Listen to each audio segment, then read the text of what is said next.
Assalamualaikum warahmatullahi wabarakatuh. Waalaikumsalam warahmatullahi wabarakatuh. Selamat siang anak-anak, bertemu lagi bersama saya Bapak Ani Prastowo dalam eh, mata pelajaran pendidikan kewarganegaraan. Pada kali ini kita akan melakukan penilaian tentang keterampilan dengan kompetensi dasar, menyajikan hasil analisis nilai Pancasila terkait kasus pelanggaran hak dan pengingkaran kewajiban sebagai warga negara dalam kehidupan berbangsa dan bernegara. Untuk minggu lalu kan sudah saya sampaikan untuk membuat PPT tentang kasus pelanggaran hak dan pengingkaran kewajiban di Indonesia. Mungkin bisa saya tampilkan karena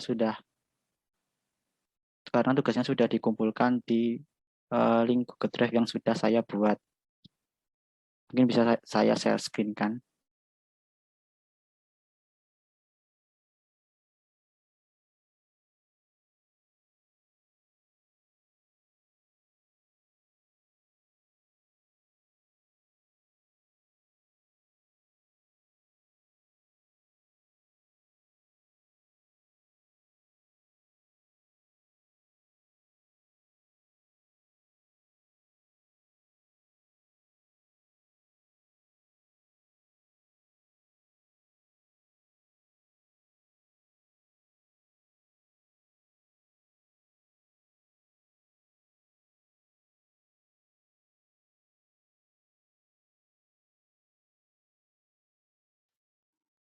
Ini apa langsung dipresentasikan ya, Pak?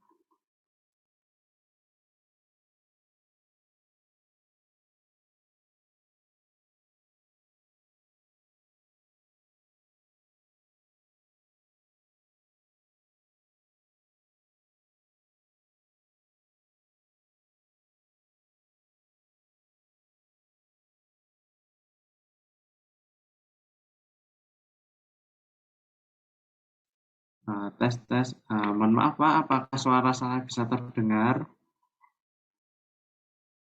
Terdengar. Mohon maaf sekali lagi, Pak. Mungkin ini apa langsung bisa dimulai untuk presentasi dari saya atau bagaimana ya, Pak? Mungkin bisa dimulai presentasinya Mas Andika. Oh ya, baik. Assalamualaikum warahmatullahi wabarakatuh. Waalaikumsalam warahmatullahi wabarakatuh. Saya Andika Satria Putra dengan NIM K641909 dari kelas berapa ini tadi? Saya lupa. Kelas berapa ya Mas Pak Andi?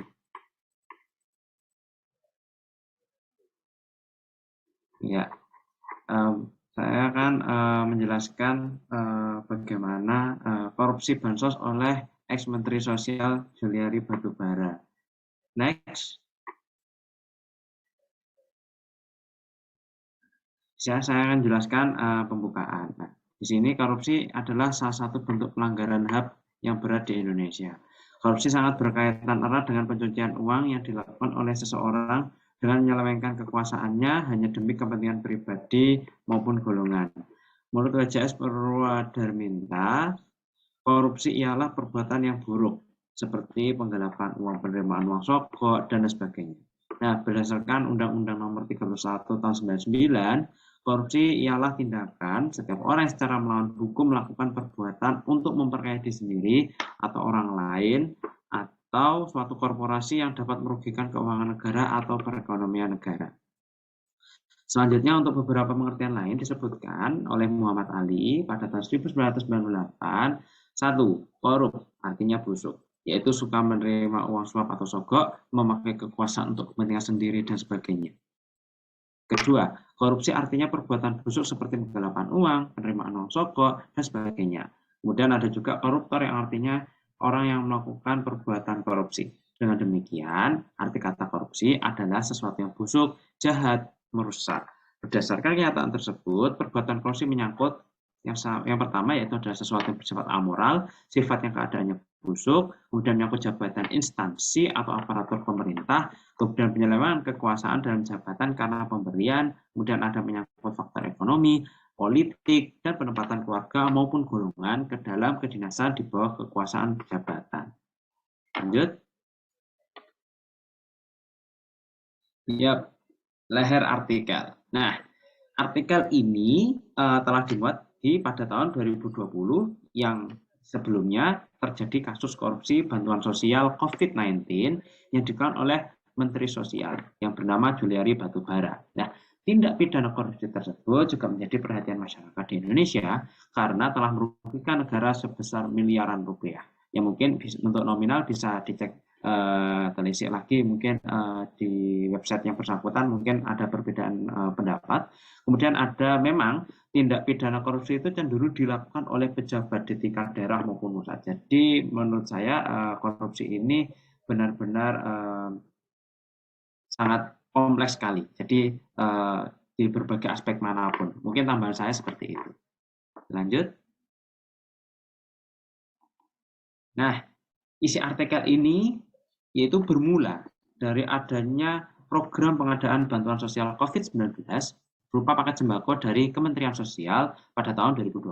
Nah, di sini di artikel yang saya cari yaitu nilainya sekitar 5,9 triliun dengan total 272 kontrak dalam 2 periode.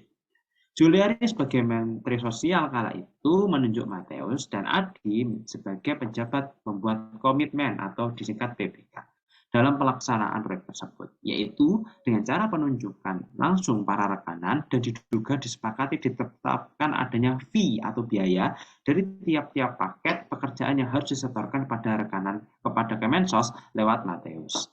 Nah, fee atau biaya untuk setiap bansosnya itu disepakati yaitu 10.000 per paket dari nilai 300.000 per paket bansos. Kemudian pada 5 Mei sampai akhir November 2020, Mateus dan Adi membuat kontrak pekerjaan dengan beberapa supplier. Sebagai rekanan, antara lain Ardian IM serta Hari Sidabuke dan juga PT RPI yang diduga milik Mateus. Nah, penunjukan PT RPI ini sebagai salah satu mitra diduga diketahui Juliari dan disetujui oleh Adi. Nah, kemudian pada pelaksanaan paket bansos sembako itu diterima fee sebesar 12 miliar. Nah, pembagiannya diberikan secara tunai oleh Mateus kepada Juliari melalui Adi. Jadi ada perantara. Lanjut. Nah, kemudian 12 miliar itu Juliari menerima 8,2 miliar. Yang selanjutnya dikelola oleh Eko dan Selvi N. Nah, Eko dan Selvi N ini adalah orang kepercayaan Juliari dan uangnya digunakan untuk membayar berbagai keperluan pribadi Juliari. Sedangkan pada pelaksanaan paket bansos sembako periode kedua terkumpul fee atau biaya Oktober sampai Desember 2020 sebanyak 3,8 miliar. Nah, total uang suap yang diterima Juliari menurut Komisi Pemberantasan Korupsi atau KPK yaitu ada sebesar 17 miliar. Seluruh uang tersebut diduga digunakan oleh Juliari untuk kepentingan pribadi dirinya sendiri. Kemudian Juliari dijadikan tersangka karena telah melanggar pasal 12 huruf A atau pasal 12 huruf B atau pasal 11 Undang-Undang Nomor 31 tahun 1999 tentang pemberantasan tindak pidana korupsi sebagaimana telah diubah oleh UU Nomor 20 tahun 2001 bahwa telah melakukan tindak pidana korupsi yang akhirnya vonis tersebut telah dijatuhkan kepada Juliari Batubara. Nah, di vonisnya itu selama 12 tahun penjara dan denda 500 juta rupiah oleh Majelis Hakim Pengadilan Tindak Pidana Korupsi atau Majelis Tipikor Jakarta pada hari Senin tanggal 23 Agustus tahun 2021 sampai diberitakan kejadian ini. Hakim juga menjatuhkan pidana tambahan yaitu membayar utang pengganti sejumlah 14,59 miliar untuk menutupi tunggakan tersebut seperti itu. Lanjut. Ya, kemudian ya, sampai pada akhirnya itu ada penutup. Ya, pengawasan dan penindakan orang-orang yang telah melakukan tipikor atau tindak pidana korupsi harus ditindak dengan tegas dan diberi hukum yang setimpal, bahkan cenderung berat dengan apa yang diperbuatnya. Sehingga koruptor akan merasa malu karena korupsi yang dilakukannya dan hukuman yang ada akan memberikan efek jerah bagi koruptor yang bersangkutan yang telah melakukan tindak pidana tersebut. Lanjut. Ya, ini referensi yang saya dapatkan, mungkin bisa dicek kembali oleh Bapak Andi Prastowo supaya kebenaran data dan kevalidan bisa lebih jelas seperti itu. Lanjut.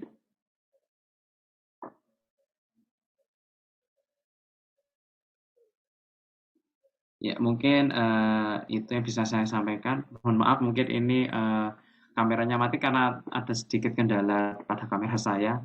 Nah, begitu Bapak Andi Prastowo, kurang lebihnya mohon maaf. Terima kasih. Wassalamualaikum warahmatullahi wabarakatuh.